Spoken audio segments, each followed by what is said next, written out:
lutas todas, elas têm tem um fio tênue que nos liga a essa história, né?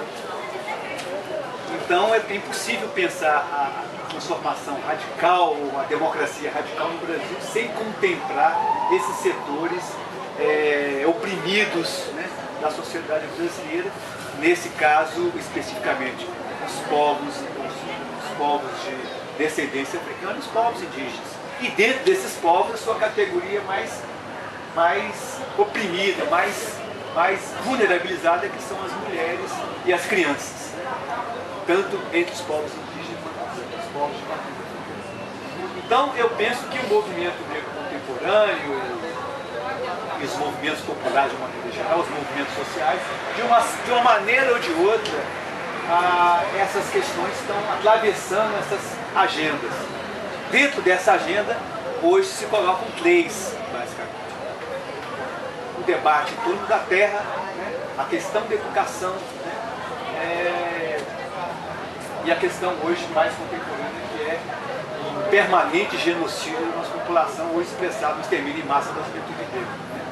Que é uma luta de hoje, desde os anos 70 a gente debate com isso. Então são questões fundamentais dessa agenda, que tem a ver com a estrutura de desigualdade, de exclusão da política, né?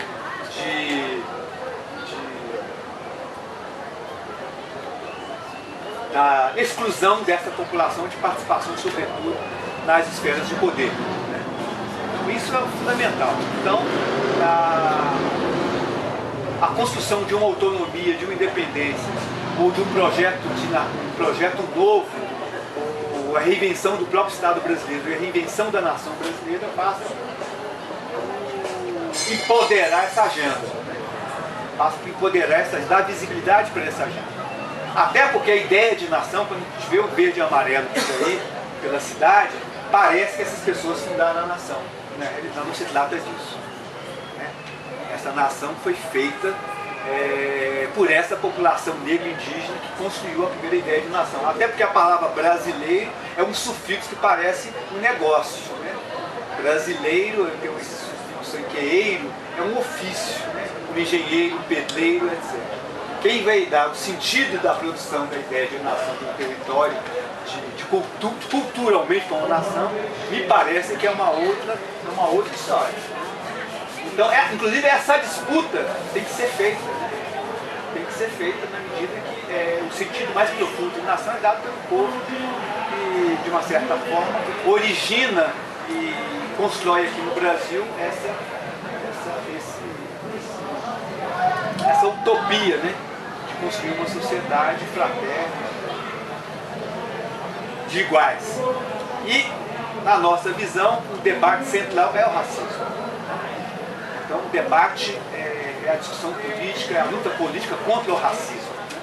Então, o racismo faz parte central dessa compreensão, tanto da história, quanto do debate em torno da distribuição da riqueza, da ocupação da disputa simbólica, o debate com os meios de comunicação de massa, com o debate em torno da propriedade da terra, com a mobilidade social.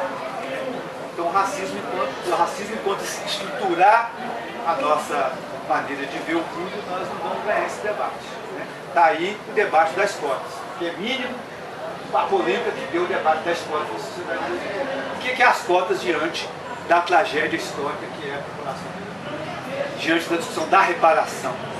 Se a gente pensar 500 anos de produção de riqueza sem ganhar nada, a reparação, na verdade, se trata desse debate.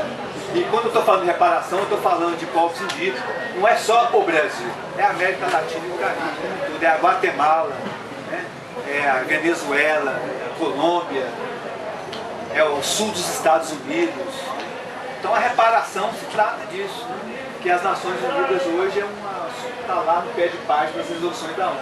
Mas as reparações é isso. Se trata de discutir a dívida. Que dívida? Né? Que dívida? Se a gente for pensar do ponto de vista da nossa história, não devemos nada, pelo contrário, nós temos um crédito enorme, não só pela apropriação da tecnologia, pela produção da riqueza, da qual nós estamos. Então, isso é só uma pincelada do que significa pensar o Brasil com os aportes. É claro que essa história, o desenvolvimento desse povo, tanto lá na África quanto aqui, foi abortado, né? Na medida que você retirou da África os melhores anos da vida desses trabalhadores, né, do continente. Você fez uma sangria no continente africano e, de uma certa forma, abortou o processo civilizatório de desenvolvimento do próprio continente. Então é impossível compreender a miserabilidade do continente africano sem entender não só a sacanagem, mas o saqueamento histórico, a pilhagem da obra artística, a pilhagem da sua força de trabalho, né? Então isso é muito importante a gente também ter isso como horizonte, né? E, sobretudo, o conhecimento, porque ninguém nos tira da nossa visão, porque não foi só esse corpo que foi escravizado, foi também apropriado o conhecimento, sobretudo em determinado momento da história. Então é impossível compreender uma Vale do Rio Doce sem entender a apropriação da tecnologia da mineração, ou uma Caixa Econômica Federal sem a tecnologia social dos congadeiros em Minas Gerais. Temos sem entender cooperativismo, economia verde, sem compreender tudo isso, sem uma tecnologia social produzida sobretudo pelo saber das mulheres no campo, né? Então isso é muito importante. Eu acho que é trazer novas epistemologias, ressignificar. Eu penso que hoje, com esse ciclo da crise, nós estamos com uma possibilidade também desafiadora diante dessa nova subjetividade que está sendo elaborada pela juventude negra, pela juventude que está aí. Então eu acho que nós estamos esgotando um ciclo para criar uma outra possibilidade.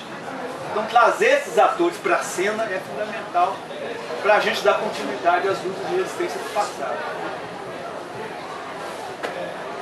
Porque o passado é fundamental para o nosso presente hoje, o nosso presente hoje é fundamental para o futuro amanhã, se a gente quiser ter futuro, né? Então eu acho que é isso, uma conversa um pouco bem geral assim, sobre essas possibilidades. Porque, só um minuto, terminando, porque a gente não pode ver a história só como uma tragédia, né? Se eu fosse ver a história do Brasil por aí, a história do Brasil é a história da crueldade, né?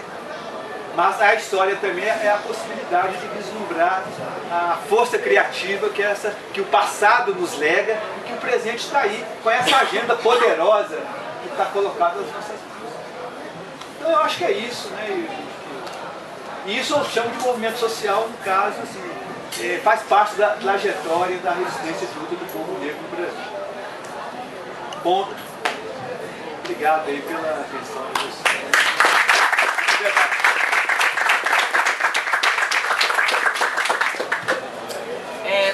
Só para a gente